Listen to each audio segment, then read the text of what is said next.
Olá, paz do Senhor.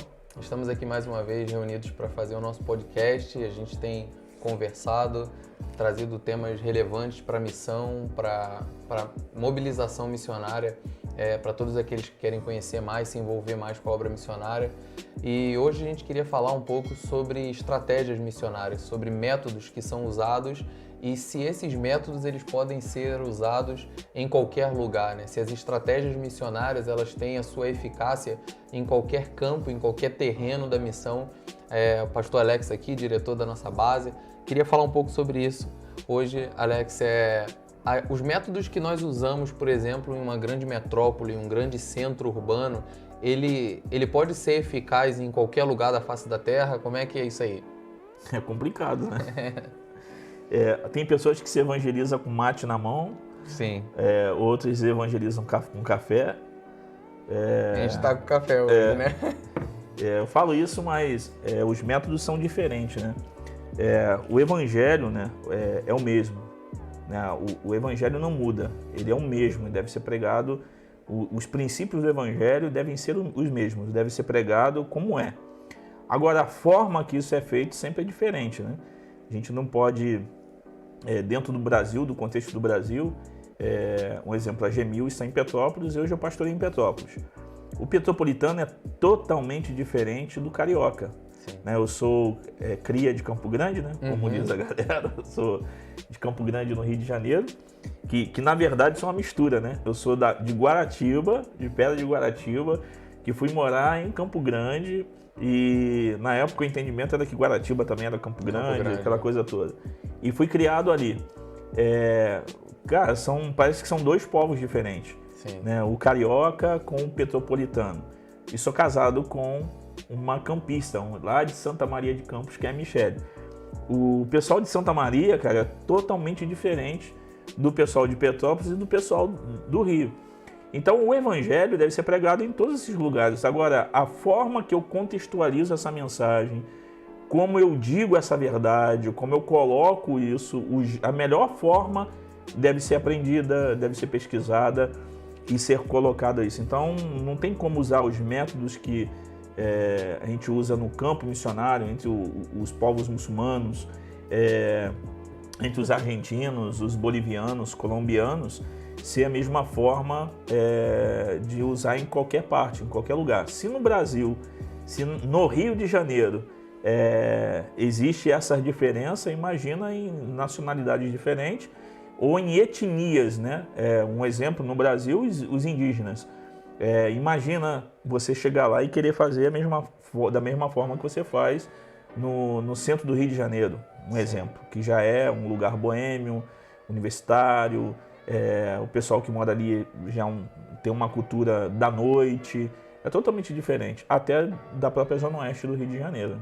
Sim, então a gente chega à conclusão que a missão ela até se torna mais complexa do que a gente imagina, né? Tendo em vista que os métodos eles são diferentes, o terreno para evangelização é um terreno diferente, isso faz com que a missão ela se torne ainda mais desafiadora nos nossos dias, né? As pessoas que são os enviados de um determinado lugar que vai para outro lugar, ele precisa levar algumas coisas em consideração, né? Por isso que no nosso treinamento missionário aqui na nossa base e na grande maioria das bases missionárias do Brasil, existe uma disciplina que se chama contextualização do Evangelho, né? Até a questão da antropologia missionária se faz necessária porque o missionário ele precisa conhecer o lugar que ele está pregando, né? Ele precisa conhecer a cultura, ele precisa conhecer os pontos de contato para pregar o evangelho. O homem daquele lugar, né? O homem daquele lugar, tem questões sociais. Por exemplo, vou dar um exemplo aqui. Você trabalhando entre povos indígenas, você não pode ir com a cabeça de um brasileiro, um homem branco do centro do Rio de Janeiro, do centro de São Paulo, tendo em vista que muitos valores e princípios que a gente tem como verdades absolutas, quando você chega lá, é totalmente desconstruído, né? Você vê que os indígenas têm outro tipo de de trato, seja social, religioso, você vai ver que algumas coisas não se aplicam a essa situação, né? Eu tenho vivido uma experiência bacana, que nós fizemos o nosso prático entre os Pataxós e eu falei com minha sogra, pedi a mão da Michele, né, noivado, enquanto eu estava lá no meio dos indígenas. E lá eles casam muito cedo, né? As meninas são novinhas, 13 anos, 14 anos, estão casando. E já tendo filho logo em seguida, com 15 anos, às vezes. E eu vi lá acontecendo de algumas vezes essa questão do noivado. E como que se entende um camarada pedindo a mão, ou pedindo uma menina em casamento para sua mãe via telefone sem ter dado um beijo? Para eles era maluco. Sim. Como isso? Como que isso acontece? Mas aí agora eu tenho vivido que eu continuo hoje, de certa forma, em contato com os Pataxós. Eu fui lá e uma das meninas que a gente praticamente viu nascer ali enquanto estávamos lá, hoje ela tem filhos, casada, uma menina, né? E a gente ali nesse contato, e eu comecei a me lembrar de como que nós pregávamos o evangelho para eles, né? E hoje, quando eu começo a olhar, né, de outra forma, com o tempo que passou e tudo, eu fico vendo como que nós fomos felizes em comunicar o evangelho com eles de uma forma e como também tivemos dificuldade de entender. Então, tem hora que quando você não consegue compreender quem é aquele homem, né? Quando eu falo homem, falando do homem, mulher, mas quando você entende quem é aquele homem, como ele pensa, como ele vive, porque ele se veste daquele jeito, porque ele come a comida daquele jeito, e você consegue conectar a mensagem do evangelho no conceito dele, né? E aí, terminando, né, da experiência, eu voltei lá quando o Tiago, que é o pastor indígena, assumiu, né? Ele é presbítero e assumiu a igreja no lugar do pastor Vitor Hugo, fez um trabalho lá durante muitos anos, muito bom. E eu peguei e comecei a pregar sobre a grande retomada. E quando eu falei de uma grande retomada que existia, porque eles estão num processo de retomada. Eles estão retomando as fazendas, as terras que foram tomadas deles por fazendeiros. E eu comecei falando sobre alguém que veio numa terra que foi afetada por alguém que não era o dono, o pecado, o diabo. E nessa terra ele tinha povo seu escravizado ali.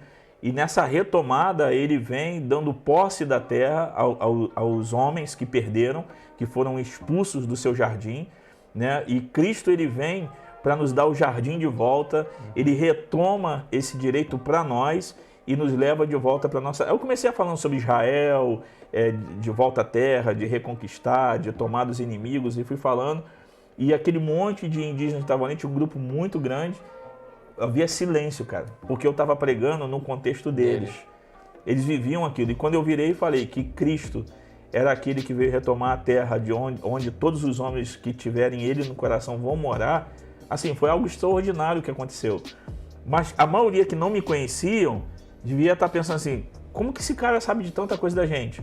Aí no final eu disse que eu passei um tempo lá com eles, morei lá quando eu era mais jovem, e eu estava pregando segundo o contexto deles. Assim, eles vieram falando, como que você sabe? Tem uma terra melhor do que essa? E eu falando de uma terra maior e melhor de que Cristo veio nos dar essa terra. Cara, é incrível como que parece que um muro cai e a mensagem chega ao coração dessas pessoas. Sim.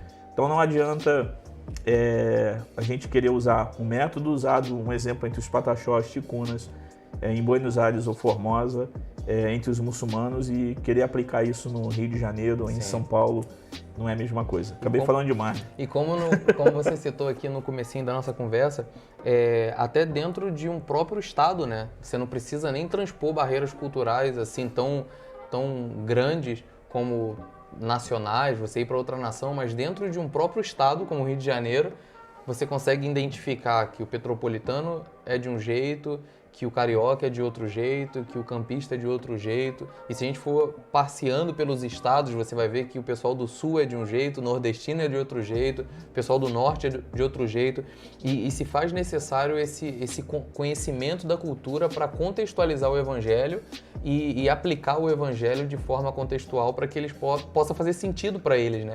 Eles possam entender o evangelho, fazer sentido, ouvir o que o mensageiro tá trazendo e essa comunicação ela ser eficaz, né? Porque senão a gente corre o risco de responder perguntas que o povo não tá fazendo, né? Verdade. A gente lê o livro de Hebreus e o escritor ali, ele usa um monte de coisa do Antigo Testamento. Sim. E por isso que se entende de que o destinatário são judeus. Claro. Os gentios não vão entender nada aquilo ali, né? Não, muita coisa. A gente, para entender, a gente precisa estudar a história, o contexto, o Antigo Testamento para a gente entender. Sim. O livro de Hebreus completo. Mas quando Paulo chega em Atenas, ele começa a falar de uma coisa assim que os judeus iam falar assim, esse cara tá viajando. Sim. Falando de um altar, falando de um Deus. Citando filósofos da época dele. E falando na linguagem que atrai a atenção daquelas pessoas. Claro. Para proclamar o evangelho.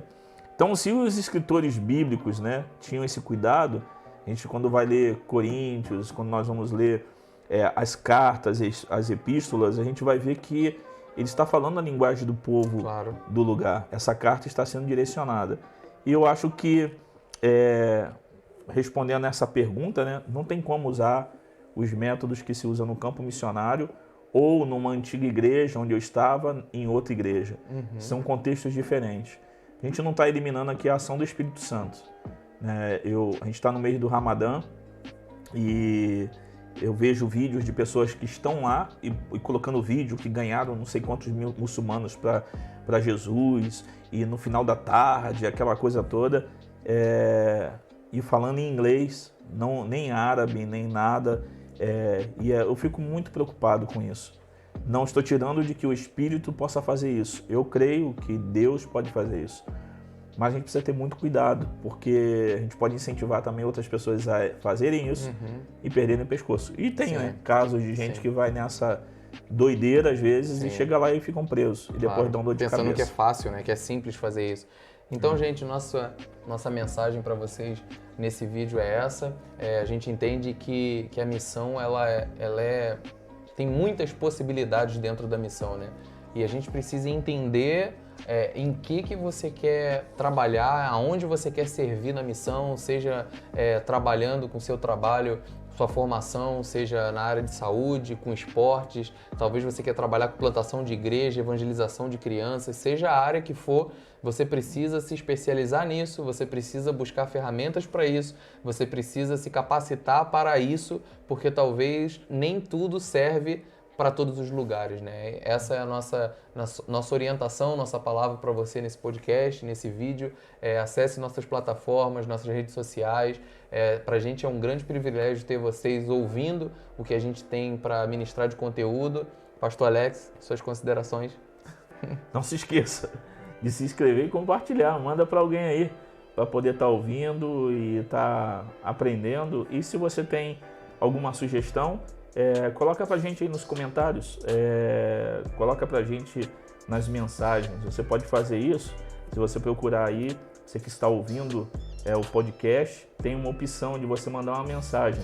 E aí você pode mandar pra gente sua sugestão e vai ser um prazer estar aqui conversando sobre o que você sugerir, ok? Um abração, paz. Deus abençoe.